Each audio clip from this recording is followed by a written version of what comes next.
If you're watching this video, you probably have an idea or two about what the dark web is. You've seen it in the movies and TV shows, and you understand why the words illegal and scary are associated with it. But Nick, do you have an idea what really goes on the dark web? Do you think that it's really as dark and bad as how it is depicted?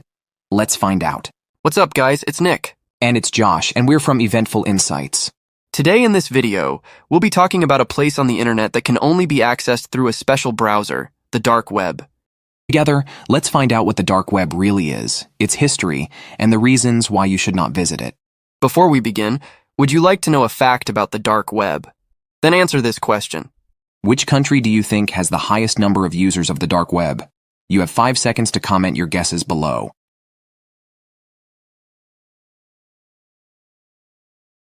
And time is up. Do you think you got it right? Keep watching the video to find out. Now, Nick, let's find out the answers to our questions. Let's start by defining what the dark web really is. The dark web is a section of the internet that search engines can't find. You've probably heard about it being a hub for illegal stuff, and that's true. In 2015, researchers from King's College in London looked at 2,723 active dark websites for 5 weeks. They discovered that 57% of them had illegal content. On the dark web, you can purchase things like credit card numbers, various drugs, firearms, fake money, stolen login details, hacked Netflix accounts, and software designed to hack into others' computers. You can get access to a $50,000 Bank of America account, counterfeit $20 bills, prepaid debit cards, or even a lifetime premium Netflix account. Additionally, you have the option to hire hackers to carry out computer attacks for you or buy usernames and passwords. It is therefore understandable why it's called the dark web.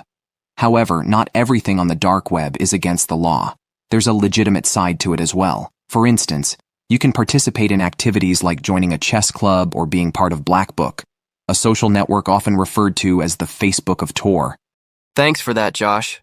But they're probably thinking right now, Tor? What is Tor? Don't worry, I got you. Let's start with the internet. The internet is huge, filled with millions of web pages, databases, and servers that operate around the clock. However, what we typically see when we use search engines like Google and Yahoo, known as the visible internet or surface web, is only a small part of the whole picture.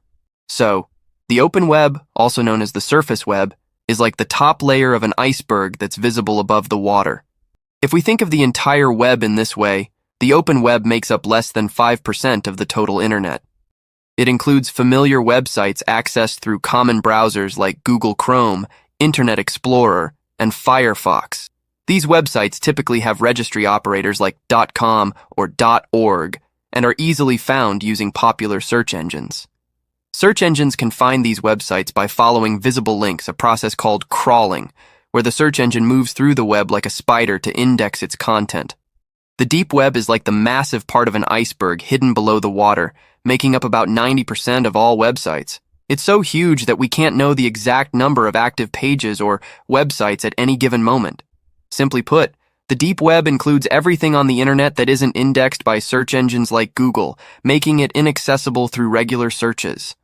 The deep web includes stuff like medical records, content you have to pay for, membership sites, and private corporate pages. It's estimated to be between 96% and 99% of the whole internet. So, where does Tor come in? The dark web is like a hidden part within the deep web, and you need a special browser called Tor to access it. The actual size of the dark web is unknown, but most guesses suggest it's about 5% of the entire internet.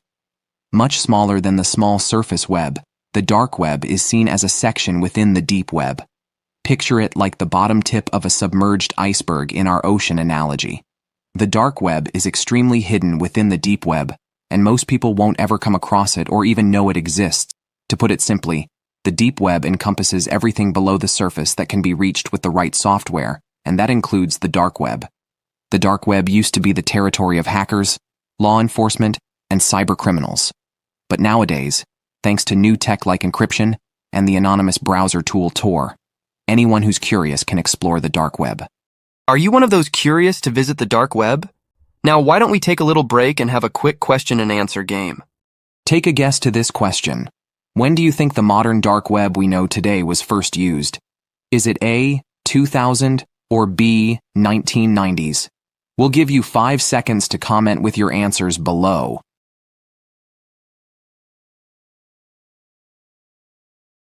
Time's up. The correct answer is A, 2000.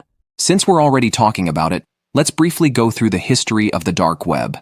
The concept of a secret online communication network, which is at the heart of the dark web, dates back to the 1960s with the development of ARPANET, or the Advanced Research Projects Agency Network. The motivation behind creating ARPANET was to enable the sharing of information across long distances without relying on phone connections between each computer in a network.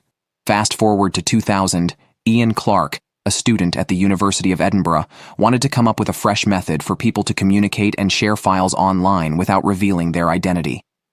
His project, known as Freenet, laid the foundation for the Tor project.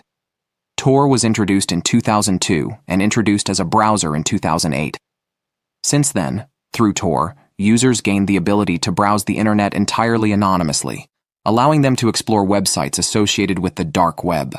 Private browsing networks like Tor led to the rise of dark websites and a growing community of followers. While some dark websites aim to assist people in challenging censorship under oppressive governments, the allure of anonymously browsing a part of the internet fueled the growth of dark websites hosting illegal content. In 2009, a man named Satoshi Nakamoto created the first Bitcoin, sparking a revolution in online illegal transactions. Once the problem of anonymous transactions was resolved, illegal sales on the dark web saw a significant increase. In 2011, a blog connected to Gawker exposed the Silk Road, a dark web marketplace that was described as making the buying and selling of illegal drugs as simple as purchasing used electronics. This revelation drew more attention to the Silk Road, leading to a rapid increase in its sales. However, the FBI caught wind of this and initiated a campaign to close it down. In 2013, the FBI successfully carried out an operation, bringing an end to the Silk Road. This was a notable operation since the Silk Road had amassed nearly 1 million users at its peak. The dark web has significantly altered the landscape of the internet. While it was initially created with good intentions, there's a darker side that raises concerns about its trustworthiness. Most of the content on the dark web involves illegal products or activities, posing potential harm to the public and businesses. Other offerings on the dark web encompass counterfeit money, unauthorized access to bank accounts, and services provided by hackers for hire. The dark web also hosts items such as drugs, unlicensed firearms, fake IDs, hacking tools, stolen credit cards, forums for illicit activities, and explicit content. Unfortunately, the dark web serves as a platform for black markets and scammers who often use these sites to steal information or money. This raises significant concerns about the safety and reliability of the dark web. But the dark web isn't always used for illegal transactions. It's also a useful tool in countries where freedom of speech is restricted. People in these nations use it to express themselves without worrying about their government. But certain activities on the dark web are undoubtedly against the law. It's risky to explore the dark web because some hackers use it to gather your information.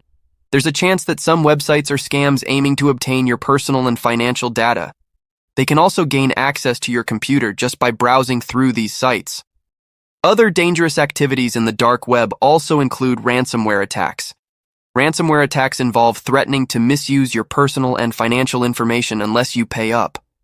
The dark web plays a role in these attacks by selling lists of personal data. In the future, the sale of personal information might become more common as criminals realize how profitable it can be. Ultimately, the dark web can be risky if you're not cautious about what you access. You might unknowingly give away personal information to hackers or come across illegal activities without realizing it.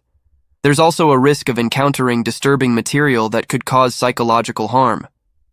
If you decide to explore the dark web, be mindful of these concerns, especially if you're not tech-savvy. Do you remember our trivia question earlier? The country with the most number of people accessing the dark web is Germany, accounting for more than 50% of Tor users. Have you ever tried visiting the dark web?